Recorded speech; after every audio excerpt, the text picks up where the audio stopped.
Play.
Is with me again. He's come out the doghouse.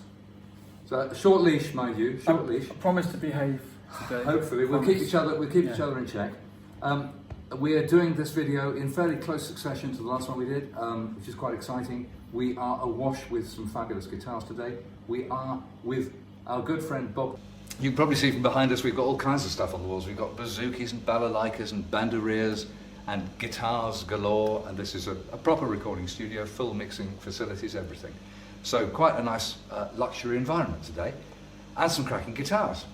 I think we should go straight on with what we've got. Could we first just tell our beautiful audience what amplifiers we're playing through? Why not?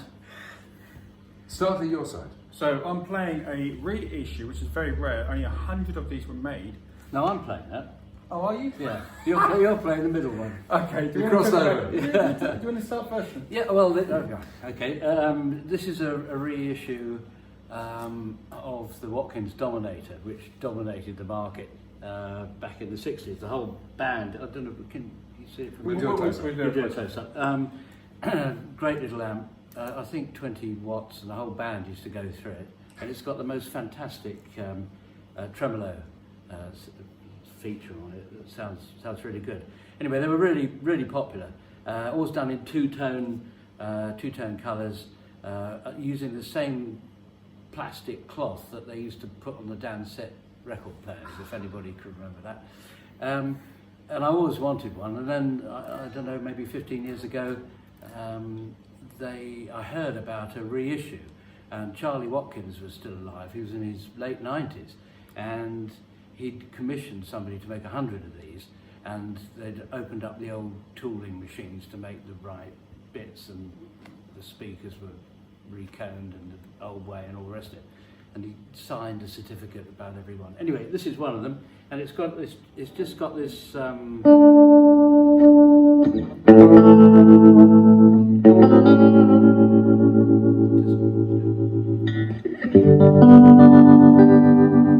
Just great.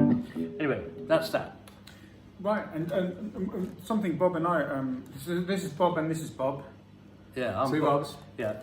And I'm playing through a beautiful Selmer treble and bass amp. It's a 50 watt EL34 amp. And actually, my first amp that I ever bought was a treble and bass 100 watt. So it had the full EL34s. But also I find out that it's your first amp. My first amp. So we share. And it's just got a beautiful, it's very, very sparkly. Very sparkly tone. It's just beautiful. And obviously, you can turn it into beautiful distortion, which we won't do now, but it's just a beautiful, beautiful amplifier. And this is a Mark III treble and bass. They say that the Mark II are the best ones for breaking up, for overdrive, and the snakeskin Mark I is more of a clean. It looked the best, but it was more of a clean amp. But this one here, we opened it up today and it sounded absolutely gorgeous. So okay. you know, and Bob, what you're playing through. So I'm playing through an amp that I know nothing about at all, but I think the other Bob is going to tell us more about it. It's a Bird. What I do know is it's got a 15-inch speaker, it weighs a ton, it's quite good looking, again we'll post a close-up. But what am I not saying about this amp? What's the story? I don't know an awful lot about it. It was given to me not so long ago by a bloke whose wife said it was either him or the Bird amp in the house. So he gave this to me, and then she probably left him, but that was my good fortune, I suppose. They were made around the same time, in the 60s, as the Watkins amps, but clearly they didn't sell so well, and they stopped making them in the 70s. All valves. All valve. It's got two, I don't know whether there's anything wrong with it, but this one has just got two tones. One is kind of sting your head off treble, and the other one is arguably the best crunch sound that you've ever heard. So that's why we've got it here. Neither of which I'm probably going to demonstrate today for reasons of volume, because we're still recording, even we may be in a recording studio, but all the recording gear in the studio is actually tied up, so we're still recording on phones and a camera for this, but hopefully it'll work out. Now, let's talk about the candy that we're holding. Again, why don't we go from my left along you across. Tell us what you've got there. So, well, this is probably my holy grail guitar. Unfortunately, it belongs to Bob, not me, but this is the 1956, this is a real 1956 Les Paul Custom. It's a beautiful black colour, which is kind of going green, actually. And it's just got the Alnico 2, the famous Alnico 2 pickup. Although, I think when Les Paul originally played his, he actually had a Dynasonic, the Almond, with a P90 cover on it, so it looked like a P90, but it was actually a Dynasonic. But this has got that beautiful, you know, jazz. You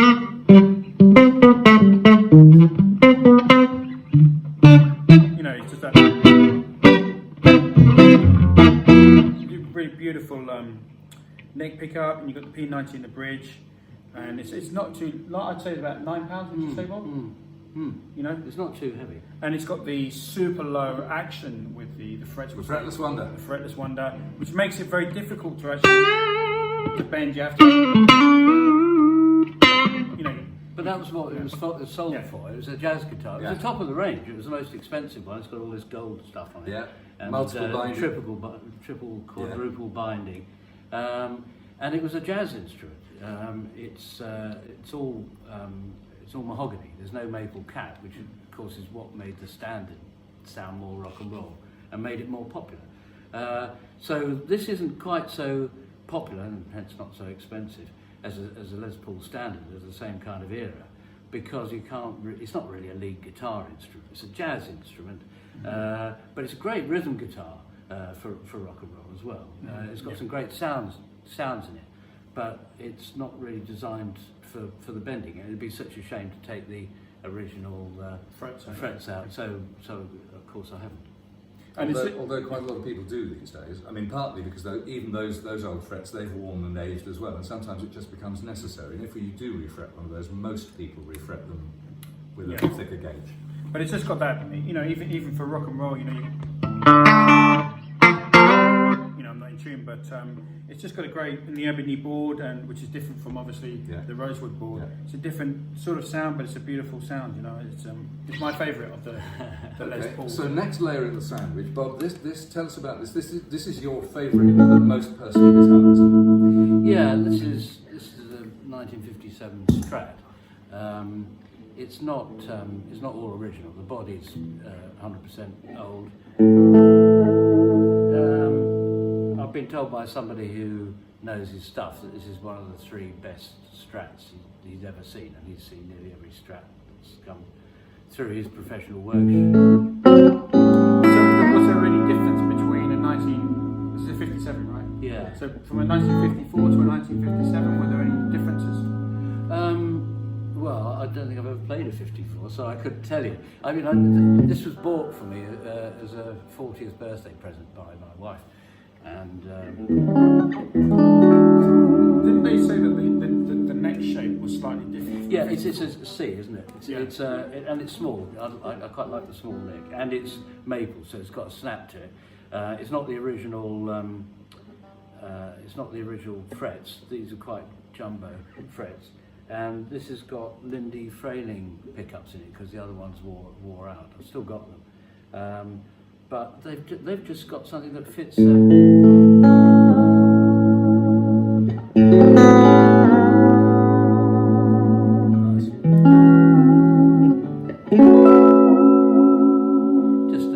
Just a great sound. So this is the one for me.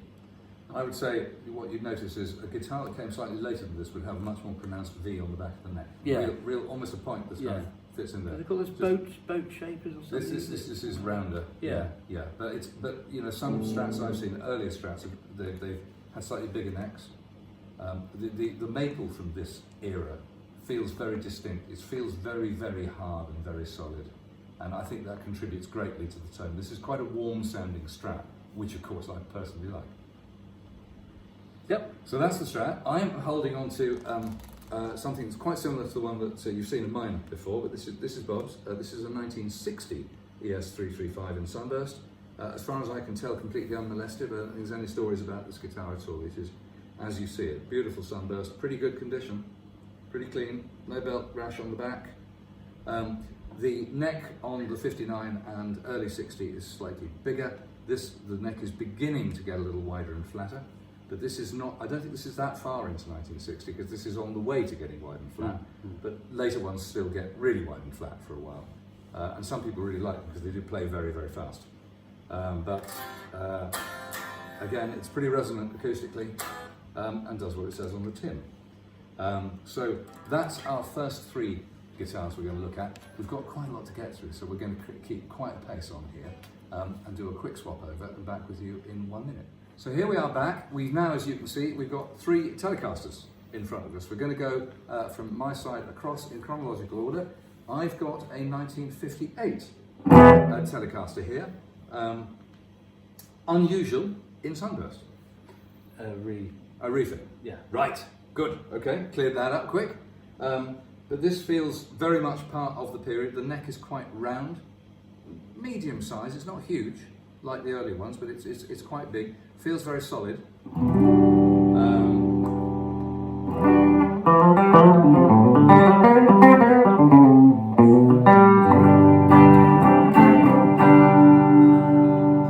Pretty nice guitar. Clues and tuners, standard pickups, standard three-way position switch. By this time on Telecasters, they'd got rid of the horrible dead-sounding neck pickup with the capacitor across it that made it sound like a bass. This is a regular modern tele setup, so it's tone and volume and a three-way selector switch. And that's, I mean, the great thing about teles is there's not much to say about them, except just have a look at them and have a play of them and see what you think. It's a pretty nice tele. I like it a lot. It's I swapped it. I got it on a swap for the only guitar I ever got rid of, which was a TV yellow Les Paul Junior. Single cut. Right. And it was a really nice guitar, the 56. Yeah, about that. Yeah. Mustard yellow, Dijon mustard colour, wasn't it? Yeah, it faded quite a lot. Yeah. And it was a really nice guitar, but it was to do with the neck, and it was the only one I really couldn't. I could get both hands around it, but you know, my technique doesn't really run to that. So I prefer just one hand on the fret, really. So I got rid of that and swapped it for this. Right. Okay. Well, interesting trade. And I mean, if you look at the value of those two respective guitars now, I'd say you're probably ahead. You're probably slightly ahead. I mean, although this is a refit, which probably diminishes its value slightly, but yeah. Now, I think otherwise it's all really right. Yeah. And it's really, again, it feels quite warm and quite ringy, this one. So, what have you got there? Well, this is a 1965, so it's right on the cusp of the CBS sale. Yeah. Telecaster with a factory Bigsby on it. And I always fancied a guitar with a tremolo, but I didn't really, at the time, I didn't fancy these fancy guitars with three pickups. Just like too much, it just got in the way because I was basically an acoustic player. So this was my first decent guitar, and after lots of saving up and hard work and song. This was £125. Which was the going rate for that Yeah, guitar at that time? in 1972 or something like that. And I used it an awful lot for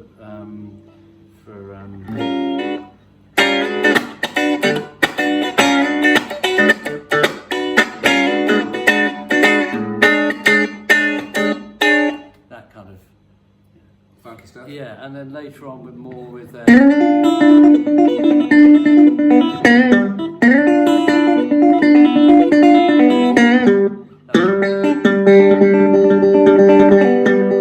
that kind of country stuff, and I think people say that the tremolo is a mistake. It messes up the tone of a telly because you've got you don't get the through strings through the body. So obviously they go into the Bigsby. But it's interesting when people come play in the studio. This is the one that a lot of them just pick up and just play for. And it rings okay acoustically. It's got a nice ring to it. It does. Yeah. Now tell me, so in the 60s, most tellies were being made with rosewood necks. And so this is relatively unusual because this is a maple cap on a maple neck, as opposed to the more common in the 60s rosewood cap. And I think people, and it's also got the transitional Fender decal logo there. So this is quite, for the Telecaster collector types, who the completists who want kind of one example of every iteration. This is one of the slightly more difficult guitars to find, I think. Yeah, maybe. I wouldn't want to let You wouldn't go. want to let go of it anyway. So that's fine. It sounds good. Yeah. Sounds good. It's interesting what you say about the strings going through the body. There's a whole rabbit hole about this. Generally speaking, the more classical Telecaster does have the strings going through the body, but again in the mid-60s, for a while, probably due to a production economy, they actually started taking the strings through the back of the ashtray tailpiece instead. And there's a whole world of people out there who've got those who actually swear by that. Mm-hmm. I think it's fair to say that it sounds different, but I think it's quite unfair to say that one sounds better or worse. Just different. So moving on to you. Well, I've got the 1972 thin line with the full range pickups, which as you know, I love the thin line tellies because you've got that kind of acoustic sort of sound. It's nice and bright, isn't it? Yeah. And that's a Telecustom thin line, isn't it? It's a Telecustom thin line, and it's got the different types of the sort of second type of saddles. Yeah, quite different to that. Yeah. That's just, let me get this right, 'cause I'm not quite sure about this. That's the Telecaster Deluxe had one single coil and one full range, and the Custom had two, I think. Yes. I hope I haven't got it the wrong way around, but Sounds about right to me. and they were introduced, I think, in '72. Those. Yeah, and it's a one-piece neck with a skunk stripe, and it's quite a chunky neck with the D shape. You've got some shoulders here. Yeah. But it's not too. It's manageable, and you've got the bullet truss rod and the 3-screw. joint 3 here. bolts. 3-bolt. That's interesting because obviously most Strats around that time went onto the 3-bolt, but I'd heard that quite a lot of tellies stayed on 4. Now that might be regular tellies stayed on 4, and these ones went to 3. Yeah, because this was seen as an improvement because you could tilt. You had a little screw which would tilt the neck. Yeah. Because what Fender were doing, they were putting shims in Yeah. to get the right action, and so this was seen as an improvement. But of course, a lot of people say that if you create a bit of an air pocket there, you're going to get less connection between the super body and the neck. I think some people find sometimes the necks just move slightly side to side, the way they don't with the 4-bolt. But again, it's the luck of the draw. Some do, some don't. Well, a lot of people use it as a tremolo effect, don't they? Yeah. Yeah. But this is so that's the neck.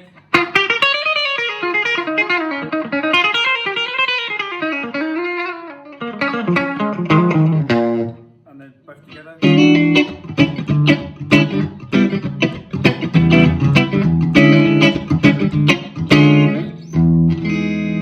So it's a very good tone.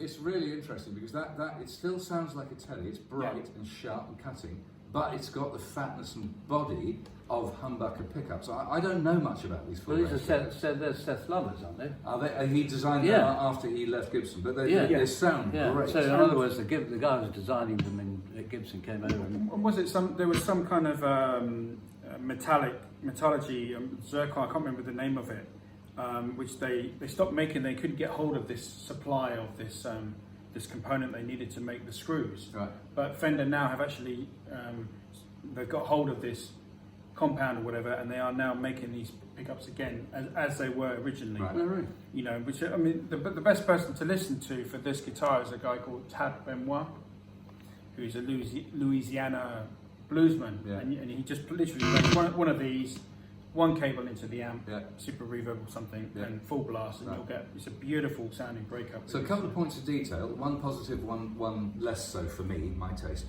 These pickups, they have adjustments. You can adjust the tilt of the pickups as well as the height, because they've got four adjustment screws, which I think is a great thing. I think every humbucker shaped pickup should come with at least 3 adjusting screws, because that way you can get the tilt of the damn thing right. So I think that's a real big positive. The less positive thing is I can see even from here that the finish on that neck is very thick. You can see it riding right up between the frets. And so that looks like a pretty poly neck to me. Yeah, I think in a hot room, in a hot room, if you've got sweaty hands, it's going to be. But you know, you kind of forget. You know, when you're playing this, you forget about this. Obviously, if you see Tab Benoit, he's completely taken. You know, years of playing. He's worn the neck and maybe that could be the reason for his amazing tone. Okay. But you know, I think when you're playing this machine, you quickly forget that it's caked in. Now you love tele thin lines from around about this period. Yeah, I do. Yeah. But typically the more conventional tele configuration. Yeah, how do you find this? You like this? No, I love this. I think this is a wonderful sounding. These pickups are amazing. They really are amazing. You know, they sound fantastic, especially with overdrive. Right. They really work well with overdrive. Okay. All right. Bit of like high-end country zing or something. Yeah, you know. Or even harder. I mean, obviously, you know, if you've got a fear of the treble, you know, but if you take that treble off, you know, with the cap.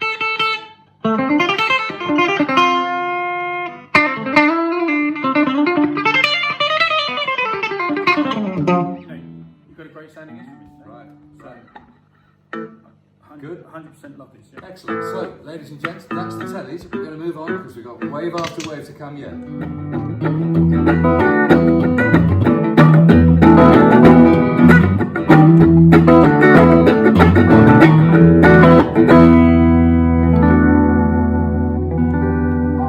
Now, viewers, I think Ron's been very well behaved so far. So I think we need to, you know, cut him a bit of slack here and let him out on the leash. So off you go. Come on. Okay, so first of all, Bob, go for it. What year is this? I think it's 58. Something like that. It's in mint condition. So I owned a Supro Sahara. So the company I think that was making these, maybe on behalf of National, was Supro. Yeah. Because they were all pretty much the same design, which was kind of a plastic fiberglass body. So Rezo glass. Rezo glass. You can't get it right. With a gasket. But if you open these up, all you'll find is just one bit of wood going this way, and I think you've got another bit of wood holding the whole thing together that way. So pretty hollow. Yeah, balsa wood. So it's actually pretty disappointing. Can you take your master volume down, because we've got a bit of hum. Oh, let me read it. Not for me. That's me. So, okay, fine. So these are very, very simple guitars, but this is in exceptional condition. It looks like a brand new guitar. It does. You've got probably a Brazilian rosewood, I'm guessing, little bridge here. And you've also got, what's interesting about this, you've also got a Piazza, an early Piazza. Yeah, probably one of the first. Bridge. So you've got an acoustic option here on here, which doesn't particularly sound very good, because I'm going to just demonstrate that now. It sounds actually awful. I mean, maybe in the right context. It sounds like early Kings. Yeah. So, which you probably want to use a normal pickup, which is a single coil pickup here, which actually sounds very, very good. Actually, it's got a nice, it's got a zero fret there, and it's got a very nice rosewood board. It's just very, very well done. It's very good quality. The beautiful sort of Art Deco design, the National And it feels like it's not heavily lacquered. I think this is a nitro finish, which is very thin because on my particular guitar, before I sold it, I'd worn away part of the finish just from playing it. You got 3 screws here, and I think one of these screws actually again tilts the neck, and you got these screws here just holding the 2 bits of reso glass together. Please. But yeah, it's just a very beautiful, iconic design, and obviously the guy from the White Stripes played the red one. Made them famous. Yeah, you know that, did you say this? They're called Map of America. Oh yes, that's right. And, Yes, and I spent ages trying to work out, because if you look at it like that, yeah, it doesn't look. I mean, it looks more like, I don't know, Iceland or something. I don't know. It's only when you turn them around this way that you get some idea that maybe it is a map of America. So that's what they call them. That's right. Yeah, It's in incredible condition. And dare I ask, how is the trem? Trem is absolutely awful. No. Unless you're playing. Not too bad, actually. I'll tell you what, that takes me back to Hawaii. It does, but the thing is that the actual mechanism is just a bit of plate it's kind of Like a spring of steel. Yeah, it's just a bit of steel that sort of flexes rather than a spring or anything like that. So it's quite precarious, But this one seems to be behaving itself quite well, actually. It's not one for dime bombing. No, it's just a bit of a wobble like Bixby, really. Yeah. Yeah, but actually, it's quite. That's beautiful. I think that's gorgeous. And we haven't had one of those on the show at all. We did that, and for our first one to be in that shape is just a privilege. It's a great, wonderful, beautiful thing. So, what have we got here? This one in the middle is interesting. Yeah, it's Baldwin. It's Baldwin. Baldwin got together with Burns at some stage, and then Jim Burns, who designed and built the Shadows guitars. They didn't always use Fenders. Hank had a Fender, but that was the first one in the country. Which was Cliff Richard's anyway. And he thought he was buying a telly. He just happened to get the wrong one. But I know that. Yeah, that's what he wanted. He wanted to sound like James Burton. Right.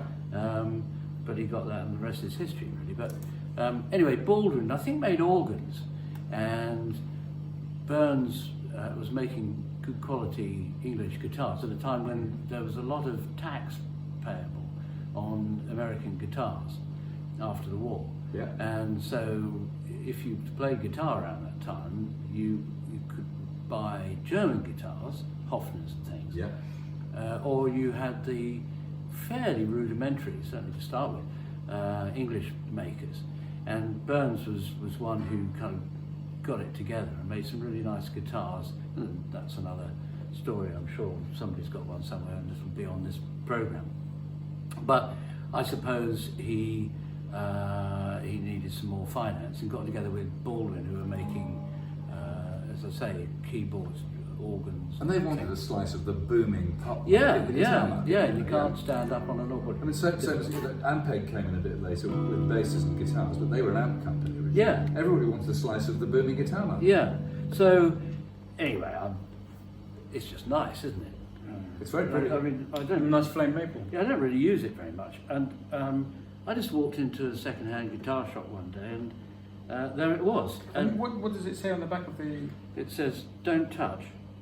That's a joke. Don't even look. That's a joke. Don't even look at it. Yeah, no, there's a lot of stuff. It gives you the patent number in New Zealand if you want. But the interesting thing about it was I got it quite cheaply because it didn't have the knobs on, and obviously I wanted some, and we have this great luthier, Bill Puplett in common, and Bill's the man to go to for everything as far as I'm concerned. So I go to him and say, could you just check it out, see what it's like, and could you put some knobs on it? And he said, well, you can't get these knobs now, but I can put some plastic ones on that'd be okay. And I said, that's fine. And then he lost it, and because he had so many guitars around at the time, and he lost this guitar for 4 years. Every so often I'd say, 4 years? Yeah, can I have my guitar back? And he'd say, well, I know it's here, but I just put it in the wrong case. So eventually he phoned me up and said, I found it. forget what case it was in. And he said, but because you've been patient, you waited for 4 years, I've happened to track down this guy in his late 80s who was the man who milled the aluminium which made the pots. Amazing. And when the Baldwin Burns company folded, he took the die machines with him, and he's made you a set of 4 pot covers, and that's what these are. So they're absolutely original, but made about 30, 40 years later. Fantastic, sorry. And it's got an interesting tremolo, hasn't it? It's a bit more elaborate than the National. Yeah, well, it's quite nice. Again, you wouldn't do anything.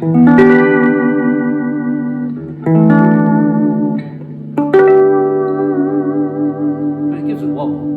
That's all you want. Do we know anything about the pickups on this? They look like single coils, slightly larger than a Strat single coil, but look single coils. They sound beautiful. James O. Burns.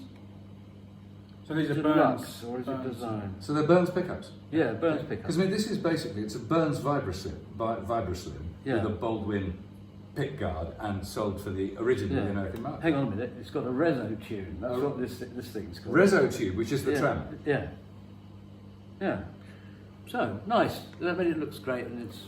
Over really elaborate tuners actually on this as well. Really nice, chunky, effective. And a huge volute on the back of the neck as well. You can have huge volute. You turn the amp up and it makes a lot of noise. A huge volute. Even more volutes. My volute goes up to 11. One thing about guitars at this time is Gretsches were famous for this. They were hugely over-engineered. They had the kind of heavy and interesting and often unique, knobs and trams and all the rest of it. This guitar, we talked about the knobs. They're unique probably to this guitar. You've got this reso tube trem on the back end, these big pickup surrounds. There's a lot of over-engineering in this guitar, and it gives it a real, like an expensive car from the 60s, maybe an Aston Martin or something. It gives it that kind of over-engineered, heavy, high-quality feel about it, and the finish on this guitar is beautiful as well. Yes, it is slightly over-engineered and slightly heavy. I mean, it's not one to sling around stage or smash. I mean, it just doesn't feel like that's how it should be treated. I mean, maybe no guitars made it was to be probably like quite, in its way, it was probably quite a deluxe model at the time. Yeah, I think Big Jim Sullivan must have played it. Or something. Yeah, that kind of, Yes. But Richie Blackmore not. No, and definitely not Pete Townsend. So what have you got there, Bob? Okay, so talking of slightly strange and over-engineered things, I've got a very peculiar thing here. It's a Moserite. Now this is a Moserite from either the late 60s or the early 70s. 64. 64. Earlier than I thought. Right. It's in incredible condition. I'm attached to it by a strap, so I'll just get rid of that so I can move it around a bit more. It's basically a 335-ish shape, but it's got a resonator device in it. So it sounds like a thin-bodied resonator guitar. The full. It's a single cone, but it's got a metal bridge on the top, and it's got 2 Moserite pickups, but they look a bit like DR and Dynasonics, but they're not. Yeah. But they look a little bit like it. Pickup selector switch for these 2 pickups, volume and tone, and that's it. Pretty recognisable Moserite neck, quite round, quite narrow. It's got a volute, hasn't it? And it's got a huge volute on it.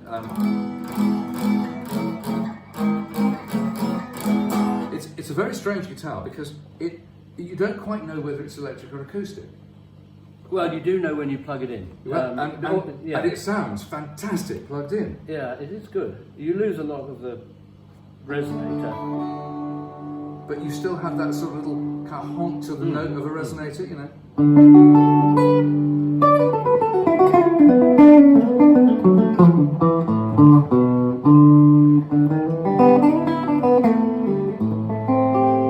Especially kind of chords down there.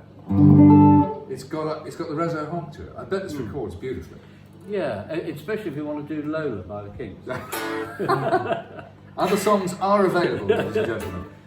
3-belt neck, belted on. I'm not sure about the tuning machines. They look quite generic, but they're probably the ones Moserite used at the time. You have another Moserite. Are they similar or different? Do you remember? We'll have a look in a minute. Yeah. 2-piece neck. Is it a 2-piece neck? Yes, it is. You can see the seam down the middle. a very nice piece of maple, very stable. 0 fret, which was a Mosrite signature. Metal nut. Not sure what metal it is. It looks like it could be machined steel even. It's silver and it's still very bright. Tiny truss rod cover. And it's got both the Moserite and the Dobro brand names on the headstock. Because obviously it's a composite of both. It's a pretty unusual guitar. In fact, one thing I just noticed that all these guitars, have 0 frets. Yeah. So they do. Yeah. Yeah, how interesting. Yeah. As a matter of interest, just an aside, the amount of time I spend on getting the height of the nut slots on my guitars right with nut files, and of course remember, if you overdo it, you've screwed it up. You've got to replace the nut, or at least fill it with filler, because otherwise the string buzzes like a sitar. But all the Gibsons and the Fenders, they don't have these 0 frets. If you have a 0 fret on the guitar, it takes away all this problem immediately. The action on the first fret is as good as the action on the second and third and fourth. And I think a 0 fret on a guitar is a really, really good idea from a playable point of view. I agree, yeah. Especially if you have your nut slot cut too high, particularly when you're playing the third string, plain third string, and you're playing the major note and an E chord, right? I'm pushing it. It's so easy without much finger pressure to bend that note out of tune. It always sounds a bit sick. And you know, with 0 frets, it almost gets rid of that extra pressure. Just as an aside, I think 0 frets, Great. big design. One quick aside that I don't think it's been mentioned, that this is a Moserite guitar. That was a company owned by a bloke called Semi Mosley. Mosley. And you'll notice that, so it's his name there, which is the Moserite brand, but it's also got Dobro on the top as well. So obviously there was some kind of joint venture between him and the Doppiera brothers to supply the resonator that went into it. And this guitar, surprisingly, this guitar really... It's got a bit of that resonator vibe to and it, it yeah. sustains. Yeah. It rings. You know, I'd expected this guitar to be one of the nice and honky, but the note dies. No. Yeah. It's also good for Romeo and Juliet. Indeed. It's easy to play with the National. Indeed. I can't play that piece. I can never get It's difficult. the fingering right. It's tough, isn't I it? had to do it as a wedding dance song once. It's tough. A bit of a strain now. So is it in open tuning or standard tuning? Open D. Yeah. Open D. Original Yeah. is in Open D. That might make it easier. Okay, you can show us that in a bit. As I let you out of the doghouse. Yes, you can. That's your exit fee. Okay, let's change these up Let's then. move on. Yeah. Right, we're back. I just thought one little interjection. If any of you have got older guitars out there, just one little tip. Maybe you've heard this before, maybe you haven't. Very often you find that the controls on old guitars get a bit crackly. This one's really, really clean as it happens, but controls get crackly. That's because dirt accumulates on the carbon tracks of the potentiometers inside the guitar. And it's worse on old guitars, and it's not really great to have to replace old guitar parts, or you can take the things apart, the specialists can clean them, and it never quite works. There's a really good way around it, because mostly you can actually clean pots by simply wiggling them open and close and just clean them for a bit. You can use a little tiny drop of contact cleaner if you like, although some people don't like it because it accumulates garbage. Anyway, there is a way around this, especially if you've got quite a lot of guitars and they're old guitars. Every time you put your guitars away, be disciplined and turn the guitars to 0. And what that means is that the wiper blade on the inside of all the controls is resting at the bottom end of the potentiometer where you hardly ever use it. So any damage and any grut that accumulates, all the crackle will accumulate at the bottom end of the knob, which is where you're not using it. And it will keep all the top ends of your knobs really nice and clean. Nice, I didn't know that. Really Yeah. so little collector vintage tip for you. Thank you very much, that. There. Oh, very good, Thank very you. nice. There you are. Thank you very, very much. So now that you're at the doghouse, you're going to lead us into a rousing chorus of... a song which my dear mother loves. Here we go.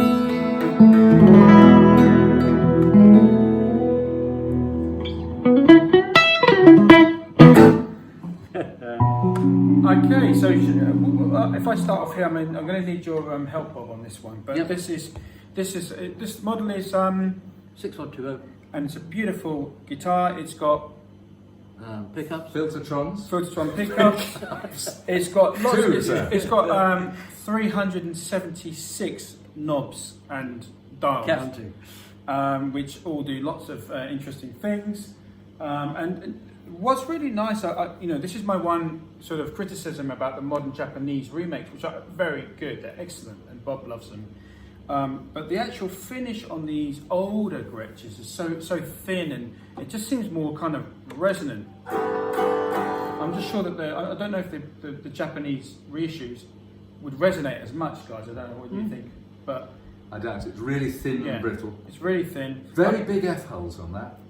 Yes. Like, that's a 56. Six. Right. Yeah. But it's actually, 612, yeah. a lot of people say that the Gretsch workmanship is not as good as Gibsons and so forth, but this is very intricate. Well, That's it was good. designed specifically so you could get your plectrum out easily Right. when it falls inside. Which is a bit of a big issue, really, isn't it? It is. Especially when you've got all the wiring that they've got in there. Actually, what happened on this one was it was far too complicated because you pressed something and it just turned itself off mid. Actually, you know these things are 56. It's got to be a very late 56 because you've got the thumbnail markings on the side of the neck. That's 57. You've got filtertrons which weren't introduced until that 57. So All right, so 56. it might be 57. I would call that the Gretsch 6120 Chet Atkins Bewilderer because it has no less than 7 three-way switches on it, and so this is a guitar that it's not so much easy to get lost on as virtually impossible to find your way on. Well, Chet was a producer, wasn't he? So he was used to fiddling around with But those. the other thing is that Gretsch famously changed the configuration of their guitars almost every production run. So, so one of them would have had 5 switches, another one 4 knobs, another one 7. I've never seen this many switches on I mean, not even on a white Falcon, I don't think I've seen this many switches. Well, it's just one more, isn't it? It's just one more. It goes to one Yeah. more, but God knows what they do. But anyway, You've had what- them bypassed. Yeah, what happened was I took it to Bill and said I can't really play this because I'm always turning it off. And he said he hadn't seen any wiring like this, so he made a pattern of I think the schematic's probably inside there somewhere, and he turned it into the regular wiring that's on the Brian Setzer Classic. Right. So you get that kind of But sound. it's a great playing guitar. It's a great playing guitar. I mean, essentially, these are kind of cowboy jazz guitars. Yeah. My 16th note. As cowboy jazz goes, that sounded quite 10 years after. Well, the neck is absolutely Coming home. incredible. Lovely, isn't it? The neck is just to die for. Just the right shape. Do you find that? Yeah, I really like it. And also, it's got one massive advantage over every other guitar, and that is it smells the best of any guitar, especially in the case. The case is really smelly. Yeah. Fantastic. So what do you have here, Bob? Well, we're doing Gretsches. This is a bit odd. I don't know how many there are of these around. This is Gretsch 12-string.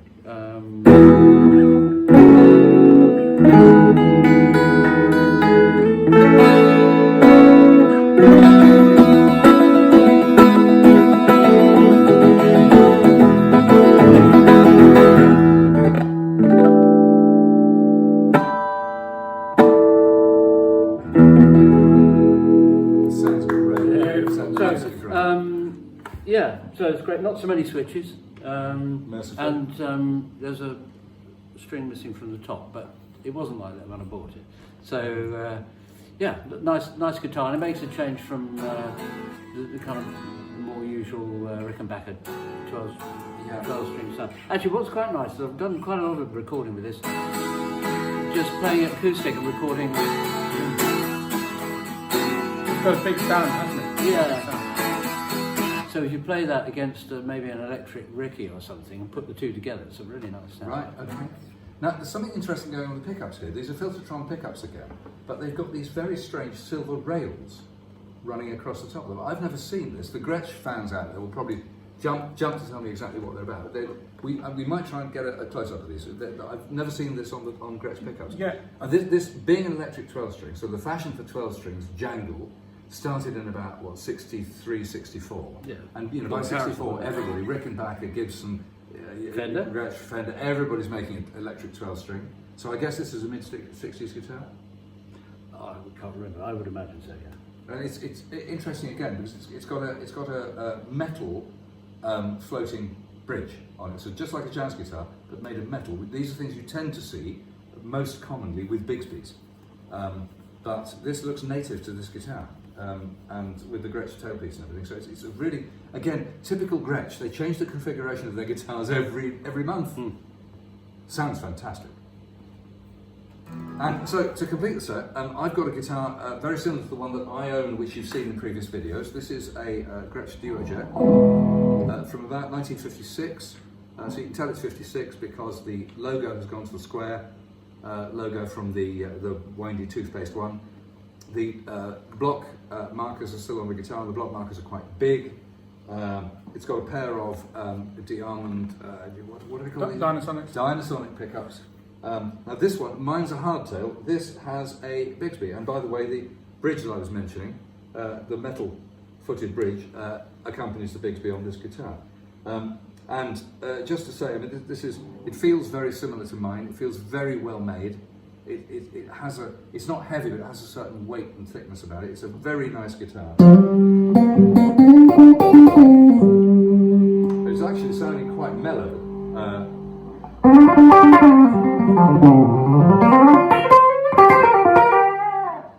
I'm not supposed. I don't think this guitar was designed to be made to play like that. But these guitars are actually quite good for sort of alty blues type stuff, and they sit somewhere between a Fender and a Gibson for me. A very flexible guitar. I love playing it. George Harrison's first big guitar, wasn't it? Yeah. So all the early Beatles stuff was done on something like that. On a Duo Jet, absolutely. Didn't Cliff Gallup play one of those? Didn't he? But, or it might have been the Silver Jet. I think they made a number of different. I think they were all the same guitar. They made it in black. They made it in silver colour, silver drum finish, red, which is a Rock Jet. And I saw one the other day. I've never seen this before. This was a double cut, so later from 1961, and it was a Chet Atkins. So it had all the cowboy tooling and on the case, and it was a kind of caramel. It wasn't as orange as that, but it was a kind of caramel colour. And I've never seen a Chet Atkins Duo Jet, single or double cut before. They're pretty unusual, but they made them in multiple finishes. Also, there are reportedly on both the single and double cuts, there are holy grail guitars, because the drums were offered in a number of finishes. So there was turquoise, there was gold, there was red sparkle, emerald sparkle, champagne sparkle, which is like silver but sort of flecked all the colours and looks a bit beigey. And there are rumours that these guitars exist in all those finishes. Right. But I mean, they may just be rumours. You know, for example, at the moment there's a shop in London that's got a gold Firebird 5 from 1964 there, and the price is stratospheric. It's fantastic. But actually that's fair because nobody can find another one anywhere.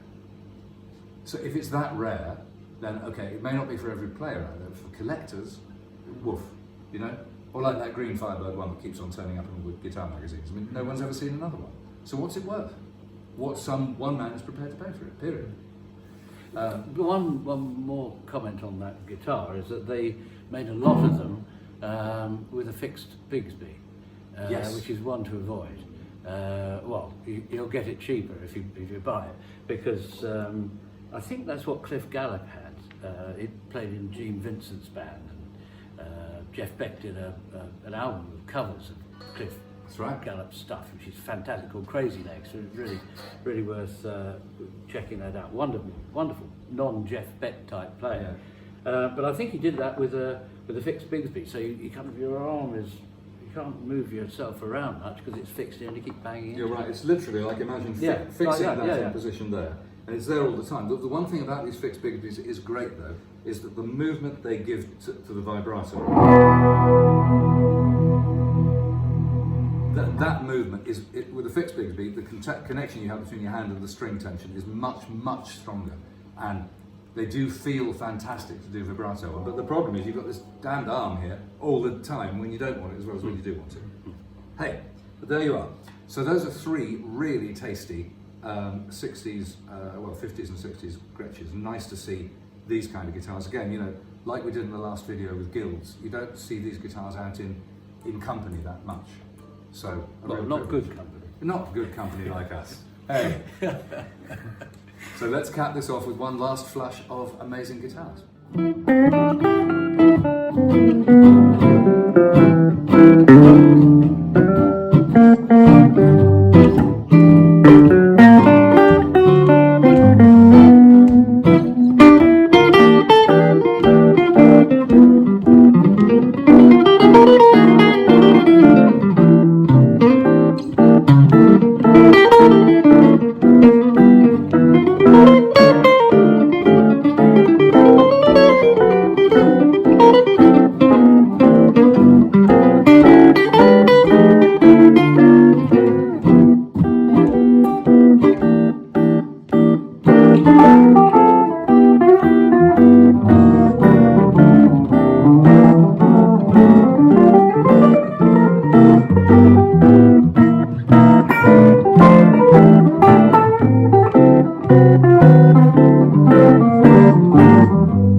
Guitar from the three. This is the incredible D'Angelico, New York, made in New York, but this is a Stylo from the mid Style A. Yeah. It's not a national, is it? It's a Style A from the mid 40s, and it's just the holy grail of the jazz archtop guitar, isn't it? You know, and the D'Angelico obviously had an apprentice called D'Acquisto. He sort of, you know, and he unfortunately they both passed away, but at the same age. Yeah, both in their early 50s. Yeah, but the design sort of continues, and this was you know, this was a guitar. You know, Grant Green had one, and George Benson. Love Grant Green. Yeah, right. Yeah, and a lot of the guitar players, Jim Hall. Although I think he had a D'Acquisto. But a lot of the New York jazz guys had one of these. This was, you know, when you were professional, this was a guitar that you needed to have in order to have that really great jazz guitar tone. The beautiful neck, nice chunky neck, isn't it? You know, with a sort of very interesting shape, but very easy to play those kind of fast pop lines.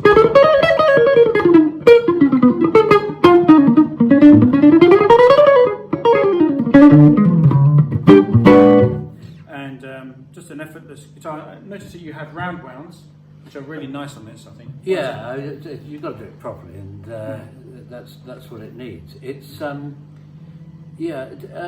D'Angelico was a very, very distantly related. In other words, it was a long time related to the Stradivari family of Italy, you know, making Stradivarius violins. And it's obviously something in the blood or the soul or whatever. Yeah. This was his cleanest, cheapest, the Style A.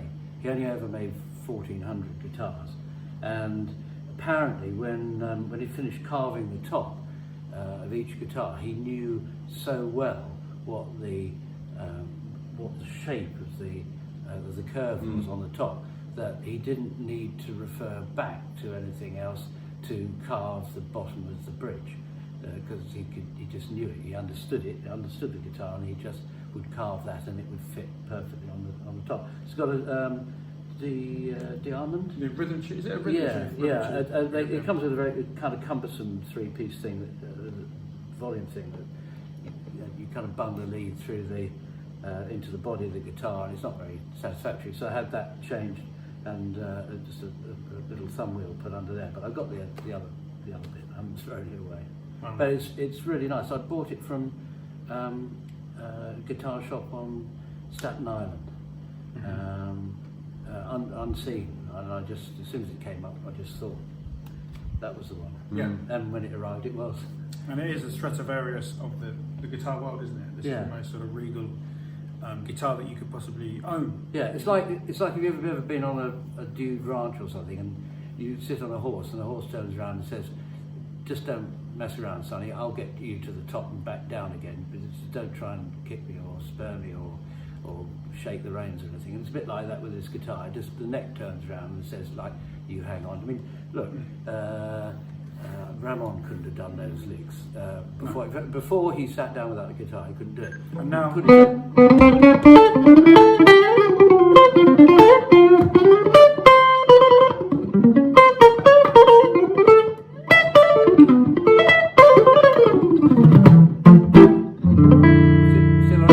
what I mean? So anyway, you had your burst on that, and go back to playing 12 bars and.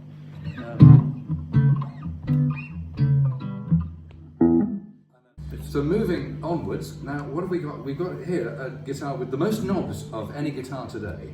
Well, other than the one that... the Gretchen had more switches.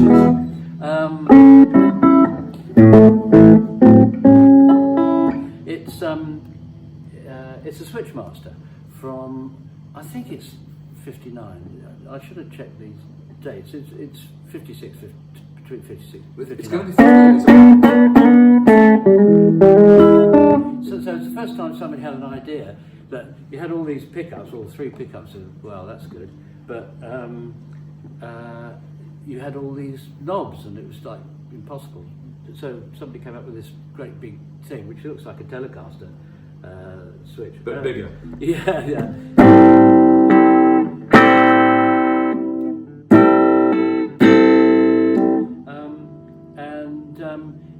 It was designed really to be an early rock and roll guitar. I think I think the Chuck Berry one, if I'm right, is a thin line version of this.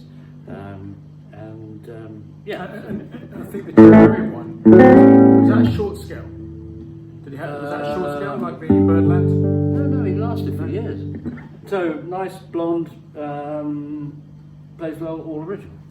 Lots of figuring in the maple. On the back, interesting, I can see it's got not one but two stingers. So it's got a stinger on the headstock, which is not uncommon on these higher end guitars. Also got a stinger on the heel, which is much less common. And some very nice maple figuring going on. Now these are guitars, with this kind of guitar, you know, I'm holding an equivalent guitar, probably same period, so let's think. They've got humbuckers, so they're definitely after 58. And they've got tunumatics, so they're definitely, well, that one has, this doesn't. That's after 57, so, and the knobs are certainly, now this is later, well these are 60 knobs. So, and the pickups are clean, so this might be a couple of years later, it might be early 60. This is ridiculous amount of flame in the wood, this Super 400. Get this strand out of the way. It's got a lot of flame going on in the maple there, if I just move it around a bit. Again, it's got a black stinger, complete with mother of pearl inlay on the back of the headstock. Fancy 1, 2, 3, 4, 5, 5-piece, 6, 3, yeah, 5-piece neck, laminated walnut through maple. These guitars, they actually evolved quite a lot over their time, Super 400s. The first ones came out in about 1928 or 30, and they were really quite, they sounded more like that D'Angelico. They sounded softer, they sounded gentler. And Gibson evolved these over the period because more and more of the big band jazz guitarists were using them. They used these big bodies to project the sound, the arcstocks to project the sound, but they braced them heavier and heavier so the guys could really... They really used to hit their guitars. Freddie Green. Yeah. Really, really hard. Yeah. And so these guitars gradually, their feel and their sound got harder across the late 30s and early 40s.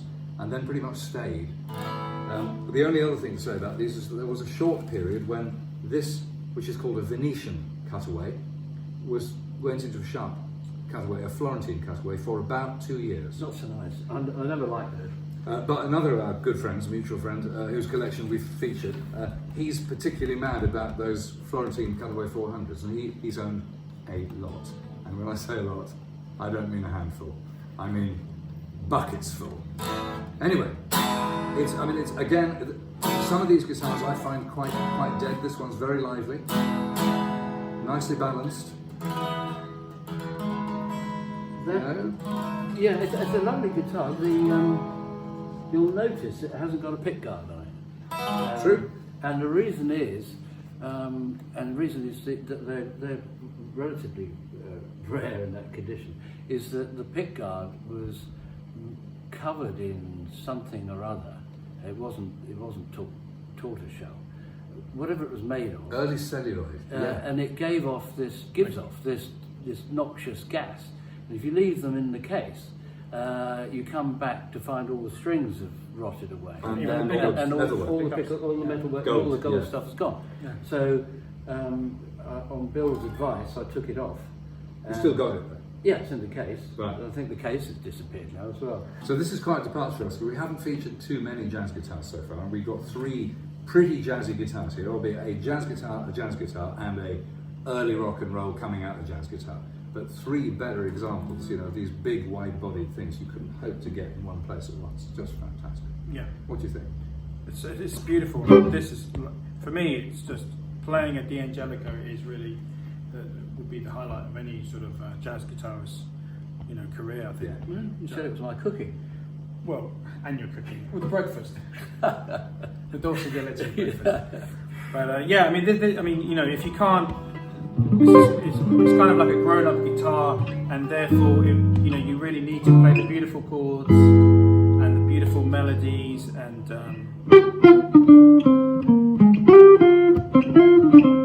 Parisian walkways, and what's that still? It It didn't sound much like Still it. got the blues? Didn't sound much like it. But you know, it's just like, you know, it's a grown-up guitar, and everybody who plays guitar will one day eventually have one of these. You know, a Telecaster and one of these. I think that's it. Or something like the Look of Love or something, you know. Yeah. Oh, that's not the Look of Love? No, okay. So there you go. So we're going to finish. We're going to finish with one more really unusual, rare instrument.